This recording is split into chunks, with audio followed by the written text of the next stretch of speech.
in clear violation of the UN Charter and international law." End quote.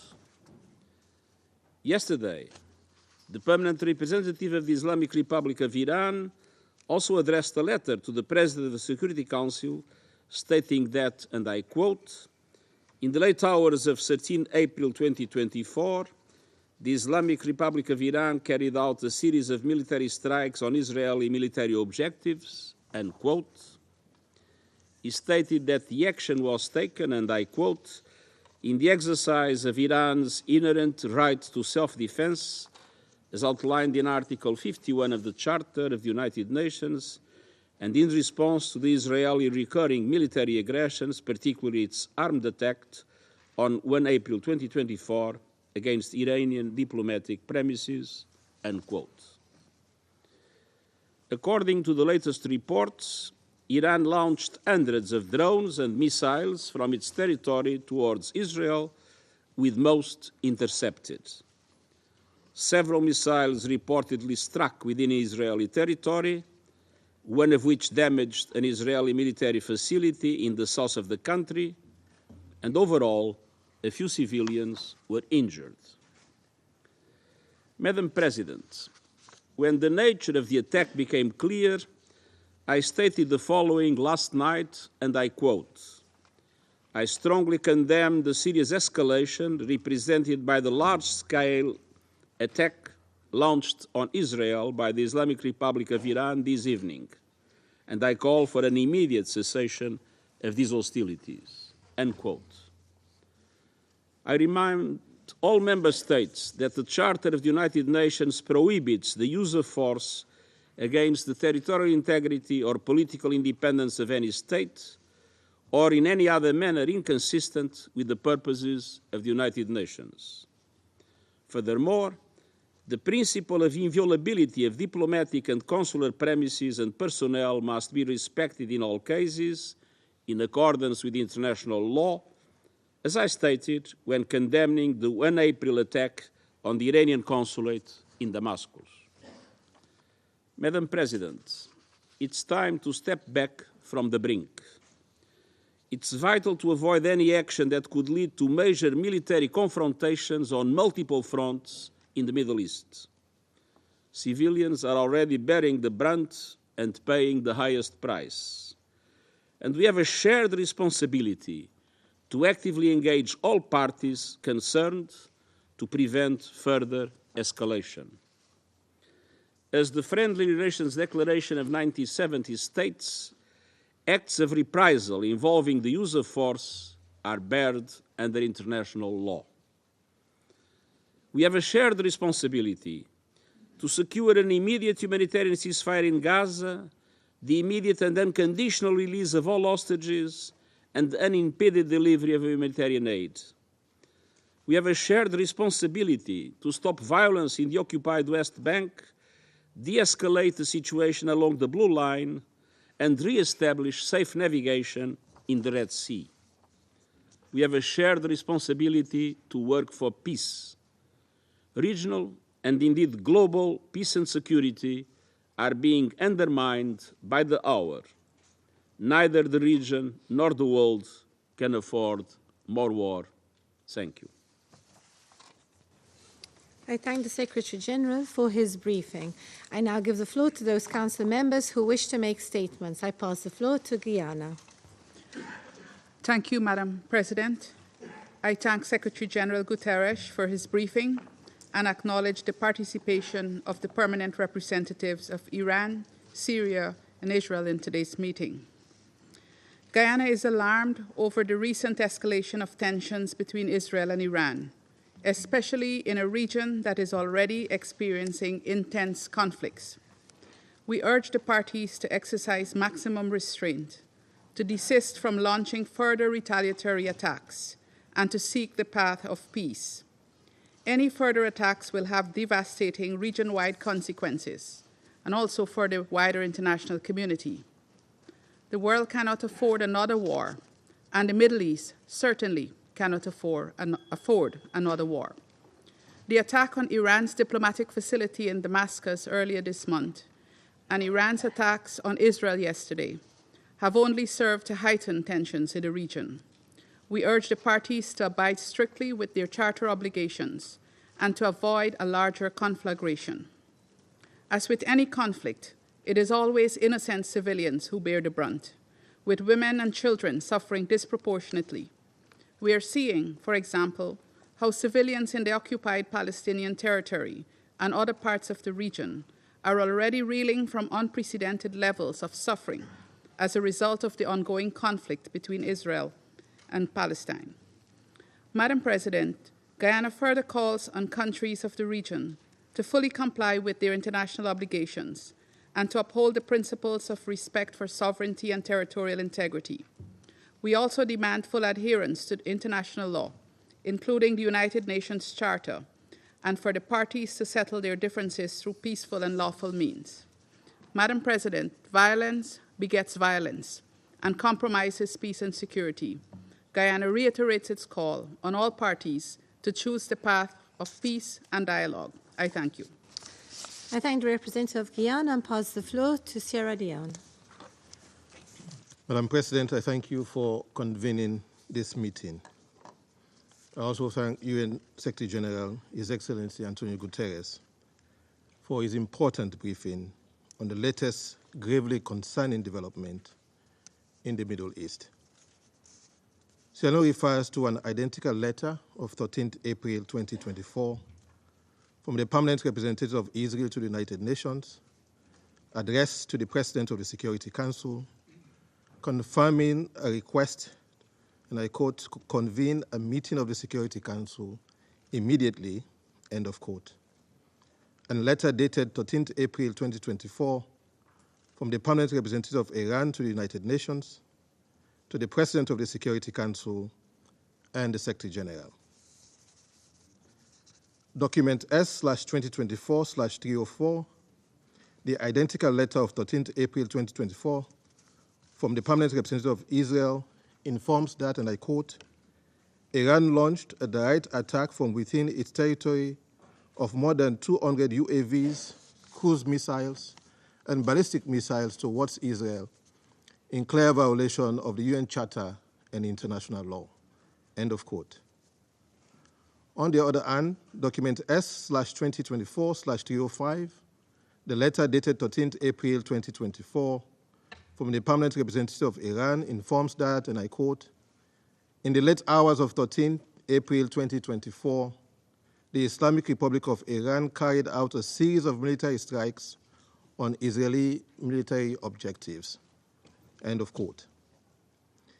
In addition to his briefing to the Security Council just now, we take note of the timely statement by the Secretary General regarding attacks by the Islamic Republic of Iran targeting Israel, in which he, and I quote, strongly condemns the serious escalation represented by the large-scale attack launched on Israel by the Islamic Republic of Iran, end of quote, and call for an immediate cessation of these hostilities.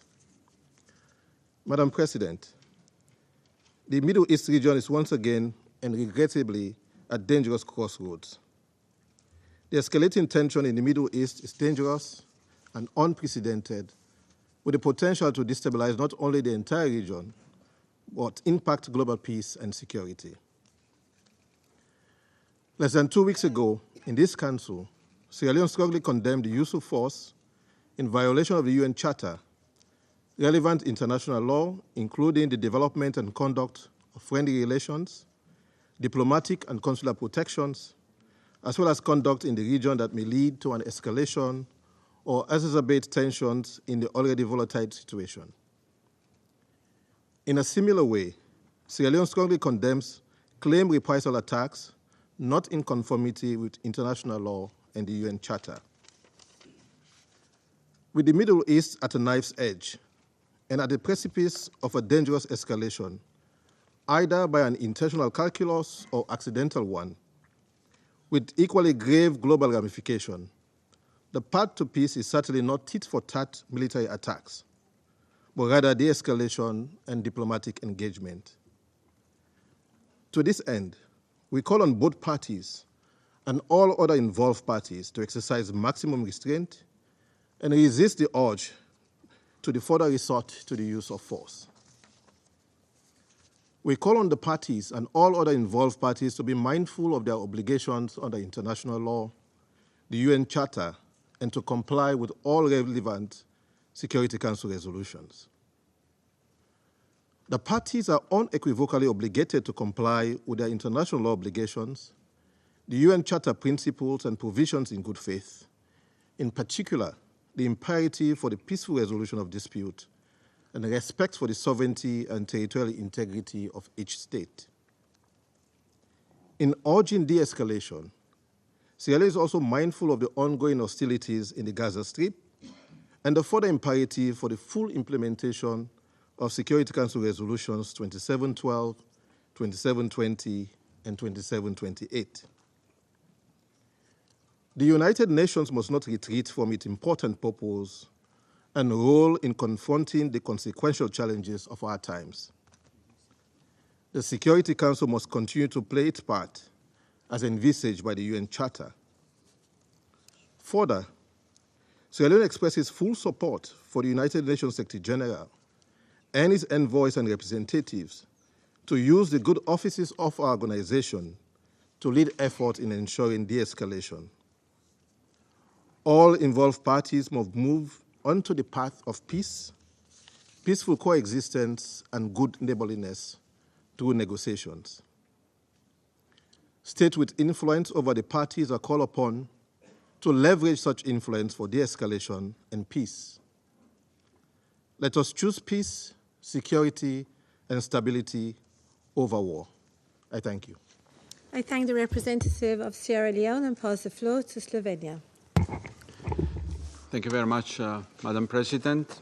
I want to thank Secretary General for joining us and for sharing with us his assessment of the situation.